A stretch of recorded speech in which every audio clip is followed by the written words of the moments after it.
Oke, baik. eh, akan saya mulai untuk perkuliahan pertemuan pengantar Big Data pada bagian ini. Yang akan kita bahas yaitu terkait dengan komputasi terdistribusi, khususnya adalah penggunaan non-relational eh, database management system.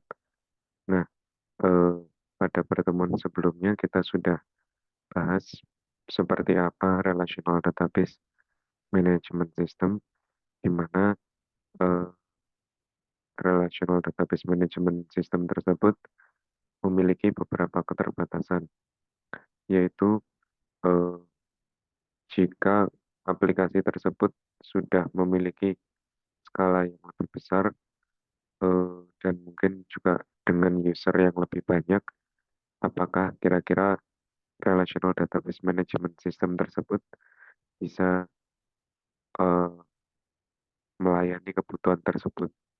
Nah, pada perkuliahan ini akan kita bahas eh, terkait dengan non-relational database management system atau NoSQL gitu, yang lebih terkenal, yang lebih populer adalah NoSQL.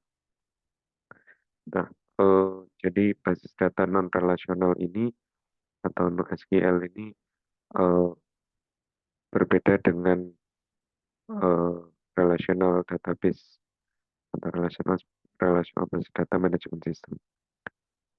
Terdapat beberapa perbedaan yang mendasar, khususnya terkait dengan struktur data dan bagaimana data tersebut disimpan. Jadi kalau kita lihat eh, pada relational database memiliki keunggulan atau kekuatan, salah satunya yaitu ACID, di mana mereka database-database pada RDBMS tersebut mampu eh, menjaga integriti dari data, sehingga eh, tetap ada satu hal yang di eh, dalam tanda kutip dikorbankan gitu ya untuk menjaga hal tersebut, maka skalabilitasnya juga tidak bisa se- sebesar atau semasif yang nantinya akan kita coba kenali pada non-karakter non-relational database management system. Oke, secara umum kalau yang relational database management system, scalability-nya bisa dilakukan dengan cara vertikal gitu ya, hanya dengan cara vertikal. Sedangkan untuk eh, NoSQL atau non-relational database management system ini eh, kita bisa menggunakannya menggunakan secara horizontal scalability.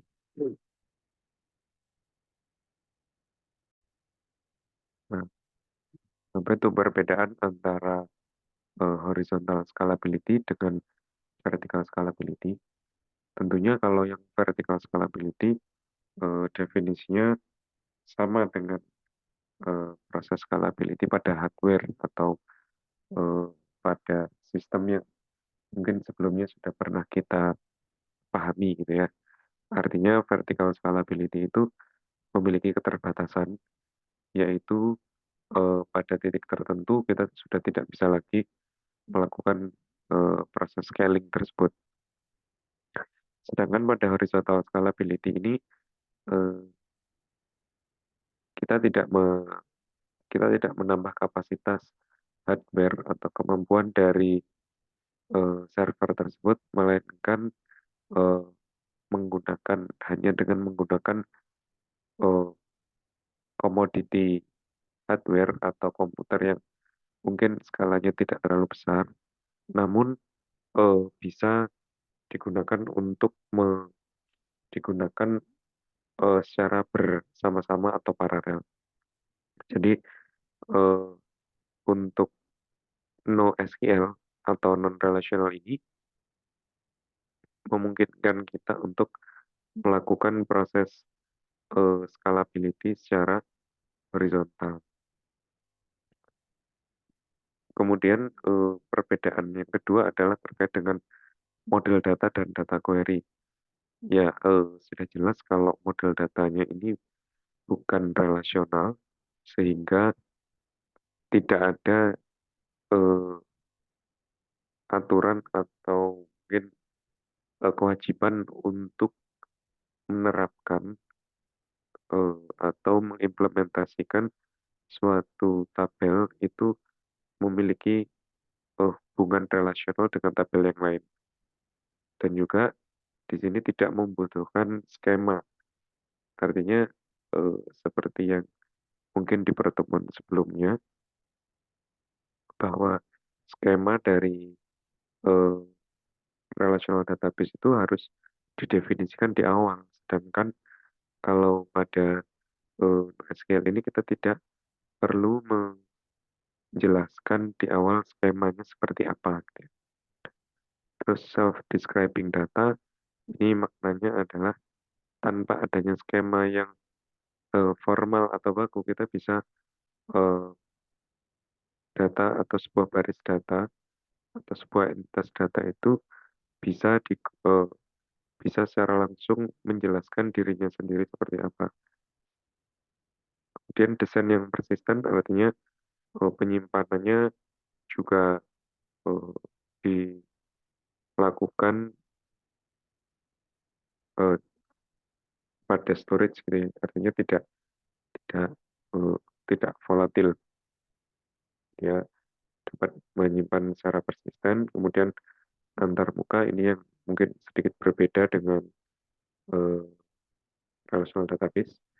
Dia eh, banyak cara untuk bisa mengakses atau berinteraksi dengan relational database. Jadi terdapat beberapa kategori basis data non relasional. Kalau data relasional atau relational database management system, tentunya hanya ada satu bentuk ya, yaitu bentuk tabular. Sedangkan pada non relasional ini terdapat banyak kategorinya atau banyak jenis data, struktur data seperti key value pair, dokumen, kolumnar, graf, dan spasial. Kalau key value pair ini eh, dia mungkin seperti mirip JSON ya. Jadi kalau teman-teman eh, sudah paham atau sudah tahu seperti struktur array, maka database non relasional yang kategorinya adalah key value pair ini dia seperti pada suatu array gitu ya. Jadi array itu kan pasti ada key tertentu gitu ya, key nama, alamat, tanggal lahir. Dia adalah pasangan key dan value. Kemudian untuk dokumen, ini sudah ada contohnya. Di key value, saya rasa sudah cukup straightforward ya, sudah jelas, yaitu ada key-nya, kemudian ada nilainya. Nah, ini bisa digunakan untuk melakukan simple looks. Jadi kalau kolumnar database, basis data berbasis kolom, itu kita sangat mudah untuk menambahkan kolom. Jadi dia ini mungkin mendekati ya,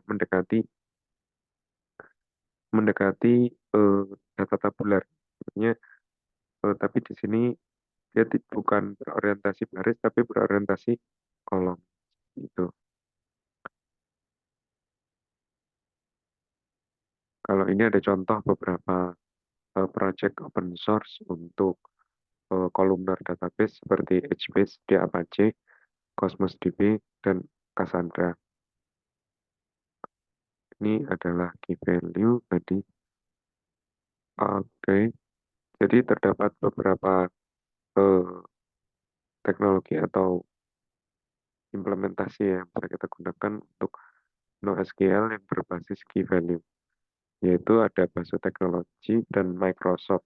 Sebenarnya ada banyak lagi, nanti akan saya tunjukkan untuk contoh dari AWS. Nah, kemudian ada juga Graph Database ya. Kalau Graph Database, seperti namanya, berarti dia adalah database yang digunakan untuk menyimpan struktur graph. Nah, struktur graf di sini komponen utamanya adalah ada dua, yaitu nodes dan edge ya. Dari nodes dan edge ini, eh, nodes sendiri dia dia eh, merupakan entitas atau objek yang ada pada suatu eh, peristiwa gitu ya. Sedangkan edge ini adalah hubungannya. Jadi yang disimpan dalam database ini tidak cuma data atau payload, namun juga hubungan antar data.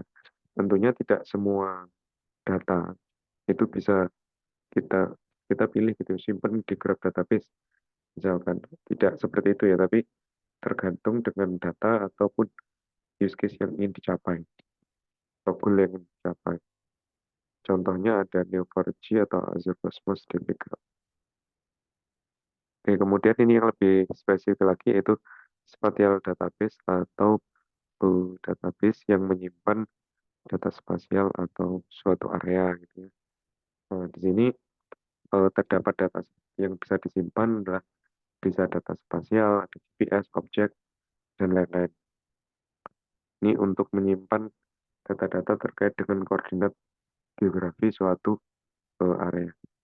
Terus ada dokumen database. Dokumen ini seperti file JSON contohnya, atau konten dokumen yang eh, kita ingin menyimpannya ke dalam eh, database. Jadi tidak hanya plain text yang disimpan di suatu folder gitu, tapi ini kita bisa menyimpannya dalam database tertentu.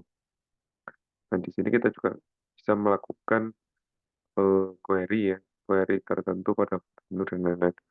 Artinya sudah terkomodir untuk kebutuhan-kebutuhan. Ini berikut adalah contohnya eh, untuk NoSQL yang paling dulu adalah MongoDB ya. MongoDB ini adalah contoh NoSQL yang cukup populer. Nah, apa kaitannya NoSQL ini dengan big data gitu ya? Tentunya eh, tidak tidak semua use case itu membutuhkan NoSQL. Tadi sudah saya sampaikan, serta di dalamnya juga banyak eh, apa komponen, sorry, jenis-jenis bentuk data itu yang mungkin dia akan eh, lebih cocok misalkan menggunakan MySQL dengan kategori A, B, C, D. Nah, yang pertama karena adanya hardware yang terus evolusi ya, bertambah, kapasitasnya meningkat, maka eh, NoSQL ini merupakan salah satu software atau application yang open sebenarnya, eh, yang kemudian kita bisa menggunakan hardware-hardware itu untuk menjalankan cluster gitu ya, atau eh, mendistribusikan proses tersebut. Kemudian ada cloud, jadi di cloud sendiri sudah banyak yang menyediakan SQL, kebutuhan aplikasi, sudah banyak aplikasi atau use case yang memang benar-benar tidak bisa lagi di handle oleh SQL. Terus bisa kita bisa melakukan horizontal partitioning, atau mungkin yang tadi ada apa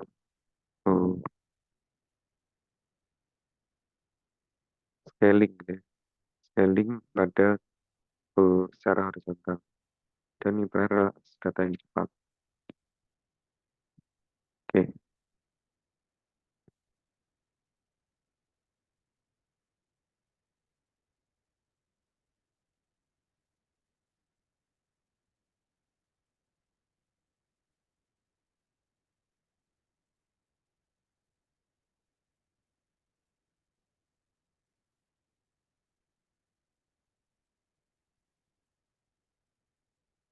Oke.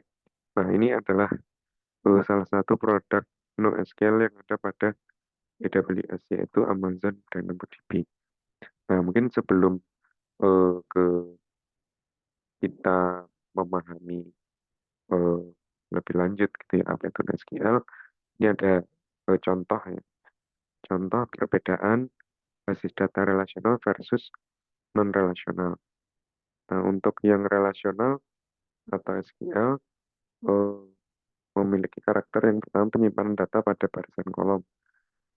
Sedangkan kalau di non-relasional bisa berubah-ubah gitu atau sesuai dengan kondisi apa yang kira-kira ingin eh, dicapai.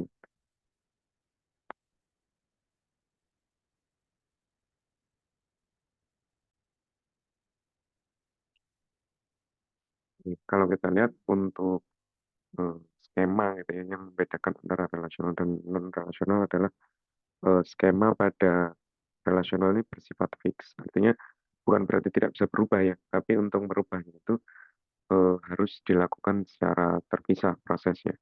Sedangkan kalau non-relasional ini untuk apa eh, skemanya ini bisa menyesuaikan. Artinya ketika digunakan atau ketika apa dimanfaatkan maka dia bisa menyesuaikan sesuai dengan apa input apa yang diberikan. Kemudian untuk query eh, relasional atau SQL itu menggunakan SQL, sedangkan pada non-relasional dia fokus pada pengumpulan dokumen. Artinya eh, memang basicnya adalah kalau database ya digunakan untuk menyimpan gitu ya. Untuk query-nya kalau si non-relasional ini agak agak sedikit berbeda gitu.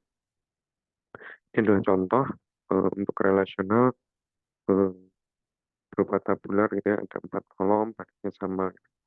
Sedangkan pada non-relasional contohnya adalah eh, file JSON yang dia merupakan contoh dokumen apa dokumen base kategori. Oke, jadi DynamoDB sendiri dia adalah layanan basis data NoSQL yang eh, menyimpan hampir tidak terbatas. Dia ya walaupun mungkin eh, sebenarnya ada batasan gitu, tapi dia sebut tidak terbatas. Kemudian item atau baris data dapat menyimpan atribut yang berbeda ya. Jadi kalau kolom kolom-kolomnya berbeda pun itu bisa dilakukan. Terus query dengan literasi rendah, sorry latensi rendah, dia artinya eh,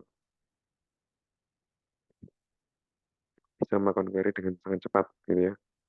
Kemudian throughput atau baca tulis yang dapat diskalakan. Jadi komponen inti dari DynamoDB adalah tabel, item, dan atribut. Kemudian yaitu kunci partisi dan ini lebih spesifik, mungkin nggak perlu saya bahas. Nah ini ya yang membedakan kalau kita menggunakan relasional dan non relasional. Untuk relasional non relasional kita bisa membuat partisi, artinya dengan sangat mudah kita menyimpan menyimpan data pada NoSQL itu dengan sorry maksudnya dengan penyimpanan yang berbeda tempat gitu ya. Namun mereka masih tetap bisa saling di query dalam satu kesatuan. Ini oh, lebih spesifik gitu ya. Ini kalau kita lihat di sini atributnya berbeda-beda ya. Eh, Misalkan di baris ini dia tidak punya atribut ini. Ini bukan berarti nol ya. Bukan berarti nol atau nol, apalagi nol gitu ya. Dia adalah eh, eh, memang tidak ada gitu ya. Di sini memang tidak ada atribut atau field yang kosong-kosong. Sehingga yang tadi kalau kita sebut bahwa skemanya fleksibel, ya ini maksudnya. Artinya antar data itu bisa memiliki skema atau fitur yang berbeda-beda. Oke,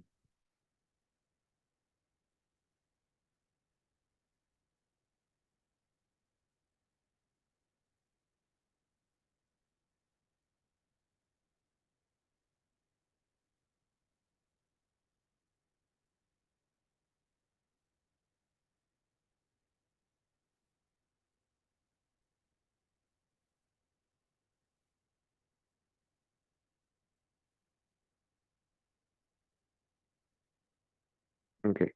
Ini merupakan materi di eee, AWS yang tadi adalah fundamental.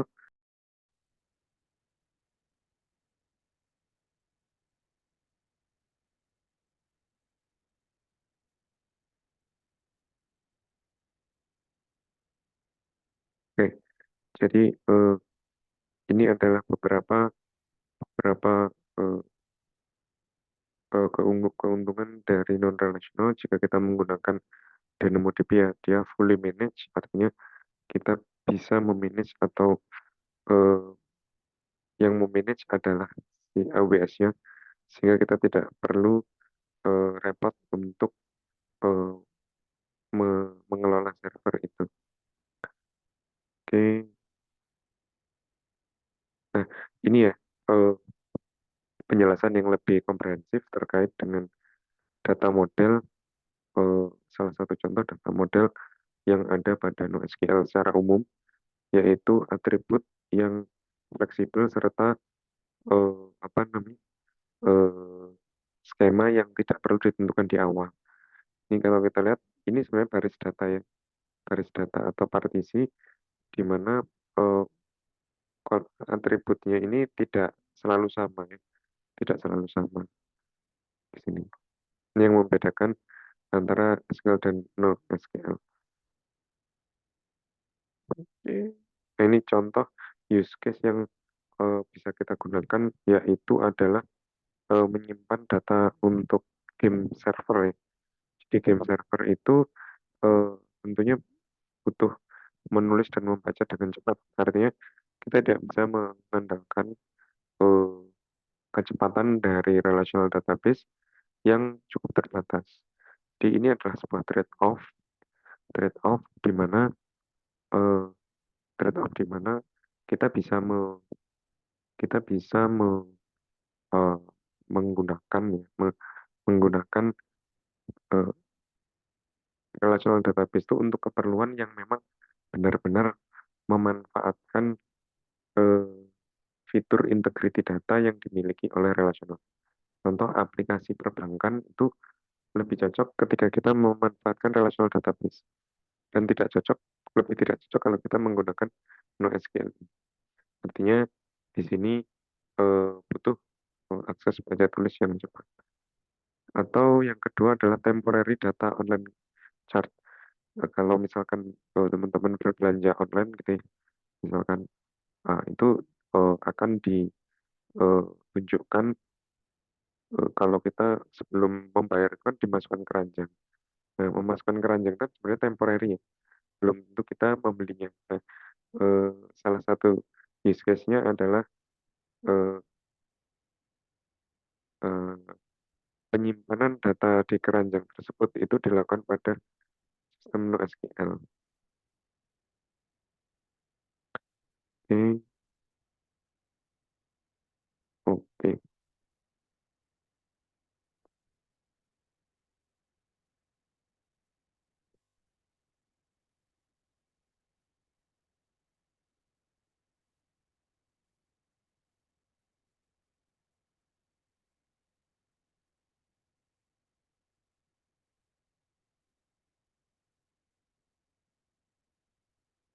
ya mungkin sorry, ini adalah, salah satu NoSQL yang paling populer ya menurut saya, karena ini yang, awal muncul, kita, eee, si MongoDB ini banyak banyak digunakan gitu ya, banyak digunakan untuk, eee, penyimpanan-penyimpanan yang sifatnya NoSQL tadi.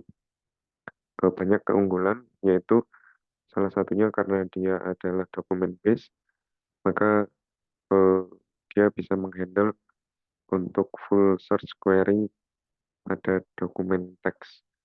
Dan sebenarnya ada banyak lagi ya NoSQL yang, lebih spesifik, misalkan untuk kebutuhan, apa, untuk kebutuhan, misalkan IoT ya, sistem-sistem IoT, maka kita bisa menggunakan si, eee, NoSQL yang lainnya. Kalau untuk, pengemudi, dia cocok untuk dokumen case, seperti itu. Jadi mungkin, tergantung dari use case apa yang ingin kita lakukan ya. Jadi ada sangat banyak NoSQL yang tersedia di internet tuh. Oke, mungkin itu saja ya teman-teman untuk, materi sesi NoSQL ini.